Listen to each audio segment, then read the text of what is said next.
semuanya.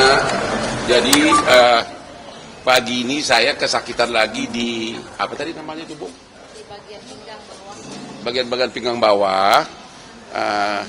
Kan saya ceritanya begini, saya sebelumnya ke situ Bu ya, sebelum operasi di Singapura ya. Saya di awal Juli saya sudah bolak-balik ke Medistra, termasuk Ibu Dokter Teni yang ngerawat. Terus saya akhirnya operasi saraf kejepit di rumah sakit di Singapura, di Novena, dan akhirnya dioperasi di bius total, dua malam opname, harusnya 4 malam opname, tapi seperti biasa aku raja bandel, baru 2 malam aku kabur ke Hilton Hotel di Singapura, padahal dokternya marah, kan nggak boleh. Terus menurut dokter di sana 2 minggu nggak boleh kerja. Anda tahu kan saya kerja 2 minggu ini, yang Anda tahu lah kasusnya kan. Ya akhirnya makin parah. Aku sangat khawatir, katanya kalau takut jadi lumpuh karena selama 2 bulan kan saraf gua itu ke kaki. Ya kalau sarafnya ada apa-apa kan kakinya nggak bisa nendang lawan gitu loh. Di sana udah operasi tanggal 9. Persis kasus teman kita itu lagi rame. Jadi pas itu besoknya aku diteleponin terus agar pulang. Nah, jadi karena saya perlu painkiller karena masih sakit tadi sama dokter Teni apa tadi? Dokter Teni. Apa tadi dikasih itu? Dikasih obat nyeri, ada Celebrek dan lain-lain. Itu ya? Nyeri painkiller. Tadi kenapa ibu tekan gua teriak? Kenapa tuh? Masih sakit intinya. Hah? Masih sakit pinggangnya. Ini sakit itu. Besok subuh saya akan terbang ke Singapura. Itu yang pertama. Jadi dokter sana sudah marah-marah. Kenapa kerja gitu loh, ya? Jadi atas dasar pertimbangan itulah saya sudah dari 2 hari lalu sudah kasih tahu ke klien saya sekarang jadi mantan Febri Jampitsus, saya mengundurkan diri, ya mengundurkan diri sudah ngomong dari 2 hari lalu. Tapi beliau menghimbau kalau bisa beberapa hari lagi. Tapi kalau otak saya terus mikir dan badan begini, aku takut makin parah. Ya ini ibu tadi bikin apa? Begini aja. Hah? Di pemeriksaan pinggangnya masih sakit. Masih sakit gitu loh. Jadi besok subuh saya mau ke Singapura pesawat. Kalau mau ketemu lagi di bandara 5:30 cari gua di Terminal 3 Gate 1. Mudah-mudahan gua nggak disuruh opname lagi. Ya. Berarti konteksnya abang sudah memastikan tidak akan melanjutkan jadi. Ya saya udah bilang ke dia bahwa saya karena kondisi kesehatan yang bisa parah harus istirahat Bu ya. Ya. Bisa parah, ya udah saya sudah memberitahukan beliau bahwa saya mengundurkan diri sebagai pengacara dari Bapak Febri dalam kasus tersangka di Kejaksaan Agung. Ini dia tongkat gue nih, tongkat rahasia nih. Ya. Gitu kira-kira, itu intinya. Persis kemarin baru mengabar. Saya udah 2 hari mengabari beliau, ya tapi beliau mengatakan harinya yang tepat dia coba pikirin. Tapi kalau begini gua nggak bisa lagi karena dokter Singapura pun sudah marah-marah gitu loh. Kenapa you kerja gitu loh. Jadi saya operasi tanggal 9 malam, operasi bius total. Itu pun saya 2 kali bolak-balik. Jadi saya begini. Saya 2 bulan pertama dari mulai bulan Mei, bulan Juni, saya udah kesakitan terus, udah asal jalan sakit, asal ada beban sakit. Ya, akhirnya saya ke akupuntur, ke dokter sini juga, ibu ini juga, ibu dokter Teni, sama Prof Eko di sini. Terus saya ke Singapura awal bulan Juli. Terus gua nggak berani, karena katanya harus bius total. Gua lihat kamar operasinya seram gitu loh. Akhirnya balik lagi ke Jakarta. Akupuntur lagi, fisioterapi lagi, tetap sakit. Akhirnya gue nekat, berangkat lagi ke Singapura tanggal 8, tanggal 9 dioperasi subuh-subuh, pagi-pagi, ya dengan ketakutan kan bius total, ya. Tapi nggak sampai sejam saya udah keluar, rupanya operasi itu sebentar. Ya tapi saya 2 hari total di opname, nggak bisa kaki bergerak, ya. Dan memang langsung sembuh yang kakinya itu, yang saraf yang sakit di paha sama di betis. Cuman yang ini kan bekas operasi di sini, ini diperban semua punggung saya ini. Terus disuruh 4 malam opname di rumah sakit di sana. Tapi malam ketiga saya bosan, saya pindah ke Hilton. Ya, pindah 2 malam, terus hari kelima saya pulang ke Jakarta. Surat dokter jelas instruksinya 2 minggu nggak boleh kerja.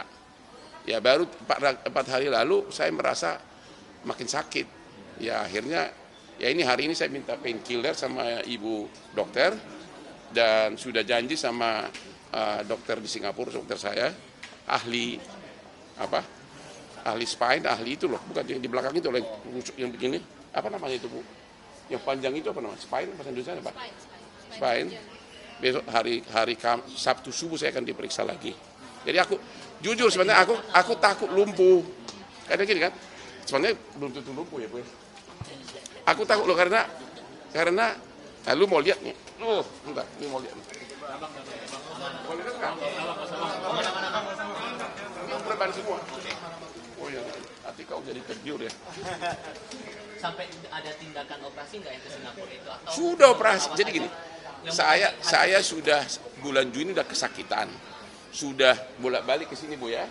Terus juga ke akupuntur sampai ke dokter katanya jago pijit di hutan di Bogor. Di mana itu? Yang di Bogor. Hah? Mana orang saya? Di mana di Bogor? Hah? Bojonggede. Aku juga baru sadar kok ininya diginin bisa makin parah gitu kan. Akhirnya ke sini saya di Kelapa Gading yang semuanya orang Cina. Dikasih 50 apa itu? Jarum 50 ada. Di sini semua. Aduh benar-benar sampai 2 kali. Baru sadar. Kok yang kecepik di sini kenapa di jarum-jarum? Saya ke Singapura. Lagi-lagi nggak berani, takut dibius kan, dibius total takut mati. Kalau kebanyakan bius kan, akhirnya saya sekarang sudah gagal di akupuntur, akhirnya saya memberanikan diri tanggal 8 Juli saya ke Singapura, disiapkan semua, baru tanggal 9 pagi jam 7 saya dioperasi, ya. Operasi yaitu di sini, di mana di cut itunya, daging yang keluar dari spine-nya itu dipotong, dibuang, masih saya kantongin malah itunya. Masih ada nggak? Dagingnya itu mana? Ya. aman Bang, nggak usah Ya. Itu ada rezeki lo kalau dijual. Bang, keputusan mundurnya itu tidak ada alasan lain di luar kondisi kesehatan abang ya? Ramai banget kan di media sosial. Iya memang. Apalagi ini. Kurang apa lagi? Segini. Tadi saya juga nggak nyangka, tadi ditekan sama ibu sakit banget ya. Jadi ibu yang tekan aku kan selama ini, karena sakitnya itu sampai ke pantas semua. Ya saya sudah sadar saya membahayakan kesehatan ini dagingnya itu. Ini dia. Ini dari rusuk belakang diambil dari spine ya. Jadi pastikan kondisi kesehatan Ya ya. iyalah. Dan juga kan hampir semua perkara bisnis kan saya yang pegang. Jadi bisa 100-an perkara gua. Aku sadar bahwa saya baru sadar uang itu nggak ada artinya kalau memang kita nggak bisa nikmatin. Ini yang kesekian kali. efektif per hari ini berarti mundurnya Pak? Harusnya dari 2 hari lalu, tapi saya akan tentu sopan santun. Saya harus ngomong. Tapi iya pun saya udah nggak bisa apa-apa kan karena saya kan di Singapura. Tapi saya udah bilang beliau dari 2 hari lalu, ya. Kira-kira intinya. Apa? Apa? Kan ada pengacaranya Pak Parisi ada. Itu pensiunan jaksa senior itu. Tapi memang dulu pernah kerja sama gue juga, pernah anak buah saya. Dan ada tim lain. Kalau ada puluhan pengacara kan pasti nggak dipersoalin. Tapi kalau Hotman, ya aku kan walaupun sebagian kecil musuh gua, tapi kan saya milik masyarakat, sudah jutaan orang saya tolong gitu loh. Respon dari Pak Febri gimana ketika Bang bertemu? Ya dia bisa maklumin, nggak apa-apa. Dia sahabat saya, dia juga maklumin. Ya. Bang, tapi di luar konteks abang sudah pengacaranya lagi, abang tetap yakin dari dengan Bang? Saya nggak mau ngomong substansi deh, jangan deh. Orang sakit masa ditanya substansi. Bang, soal pemeriksaan kemarin kan harusnya Pak Febri Apa? Apa? harusnya kan Pak Febri dipanggil kemarin, cuman kan absen karena alasan sakit. Saya nggak mau komentar lagi soal itu. Ya, kan saya udah 2 hari lalu minta mundur, jadi saya nggak mau komentar. Saya belum dengar lagi tuh. Bang, mumpung ada kesempatan ini, Bang, kan di media sosialnya berseliweran berbagai isu, termasuk kabar abang katanya tidak bayar pajak, kemudian abang 30 cabang Hollywood itu.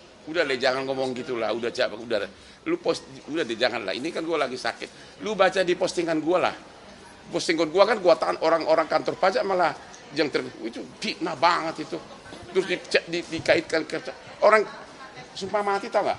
Sumpah demi Tuhan, gue baru pertama kali ketemu Pak Febri adalah pada saat penandatanganan surat kuasa. Jadi udahlah, semua postingan juga ada. Jadi bilang pajak mana? Tanya kantor pajak Tanjung Priok. Nggak pernah gua. Gini ya, nggak mungkin nggak. Abang juga diadukan oleh perkumpulan wartawan online kemarin. Ada. Metro Jaya itu atas dugaan penghinaan. Abang merasa aduan-aduan seperti itu gimana ngeresponnya? Don't worry lah. Don't worry. Seandainya abang diminta. Itu kan dari orang ke orang. Kan gua terangin dia panjang lebar, dia terus ngotot, akhirnya harusnya jawabannya, lu ngerti nggak sih? Gue bilang sama saja dengan otak, lu punya otak sih kok nggak ngerti itu loh. Dan itu ke oknum lu, bukan ke organisasi. Jadi itu delik aduan, bukan delik pers gitu loh. Tapi seandainya abang diminta untuk klarifikasi. Ya pasti datang lah kalau dipanggil. Aduh, gua kan tak cukup itu aja, Bu, ya. Jadi nggak ada apa-apa, itu nggak masalah. Kalau gue bilang, lu ngerti nggak sih? Itu artinya lu itu siapa? Ya kau kan? Kau itu siapa? Perorangan. Gua kan nggak pernah menyinggung lembaga pers. Dan juga itu bukan ke press conference, itu kan doorstop. Gitu loh, enggak. Dan nggak tepat kalau dibilang itu sebagai bagian penghinaan. Ya apa yang dihina kalau misalnya nih, kalau gua terangin lu terus main tapi lu nggak ngerti-ngerti atau nggak mau terima, terus gua tanya, lu tahu di mana kok? Lu punya otak nggak sih? Itu kan pertanyaan. Karena gua udah terangin tapi nggak mau ngerti. Harusnya pertanyaannya memang lebih sopan. Terus ngerti nggak sih? Tapi juga waktu keluar salaman ternyata dia dari LSM. Ya, karena waktu nanya pun dia nggak bilang dari media, dari LSM dia. Oke deh, udah. Bang Mahfud disangka melanggar pasal 18 ayat 2. Apa? Bang Mahfud disangka melanggar pasal 18 ayat 2 Undang-Undang Pers sama Aji dan Kalian. Kan saya udah bilang. Nah, pertanyaannya, itu mereka kejauhan nggak? Kejauhan dan tidak punya legal standing. Karena kalimat saya kan lu, artinya orang perorangan. Ya. Dan juga tidak pernah diundang Dewan Pers ke sana karena itu doorstop, ya kan? Kita nggak pernah tahu dan belum tentu orang itu anggota dia. Karena ada beberapa kan yang mengajukan. Jadi kata lu karena gua terangin bolak-balik dia nggak ngerti. Harusnya jawabannya, lu nggak ngerti-ngerti sih, gitu kan? Tapi kau jawab, lu punya otak nggak sih? Itu pertanyaan karena memang dia tidak mau ngerti gitu loh. Itu aja bos. Jadi itu tidak punya legal standing. Karena lu berarti kamu berarti perorangan. Saya tidak pernah menyinggung lembaga pers. Gitu loh hukumnya bos gitu. Kata-kata lo. Ya kan? Dan dia adalah anggota sini. Kalaupun saya kira saja dia anggota sini, kenapa yang ngajukan lembaga lain gitu loh. Argumen yang kedua dari PWI sama Aji yang Bang Fatman itu disangkakan menghalangi profesi. Enggak menghalangi, kan ada dia. Kok dihalangi? Menghalangi dalam mencari informasi. Ini Kan ada. kata mereka ya. Ya dengarin dulu, ada dia justru karena pertanyaannya ngaco. Jadi gue bilang, udah gue terangin kenapa lu masih tanya? Justru menghalangi, justru karena tidak terhalangi lah makanya. Orang dia ada, dia udah nungguin dari 4 jam. Kejauhan berarti ya. Apa? Kejauhan tuduhannya PWI sama Dia maunya aku jawab yang rada-rada menyindir institusi. Makanya dipancing terus. Kalian wartawan itu kan suka aneh-aneh. Ya, saya bilang, saya udah jawab. Saya bilang, saya tidak bisa jawab, saya bilang.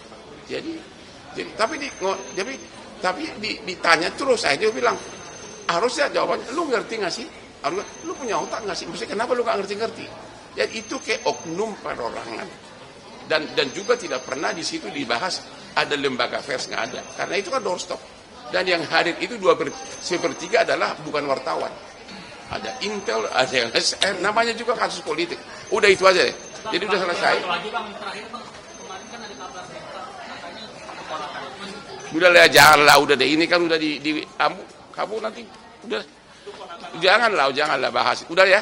Saya hanya mengumumkan bahwa kondisi sekarang sudah parah. Saya besok pagi akan berangkat ke Singapura dan saya sudah minta beliau saya mengundurkan diri. Hanya itu aja. Oke, thank you.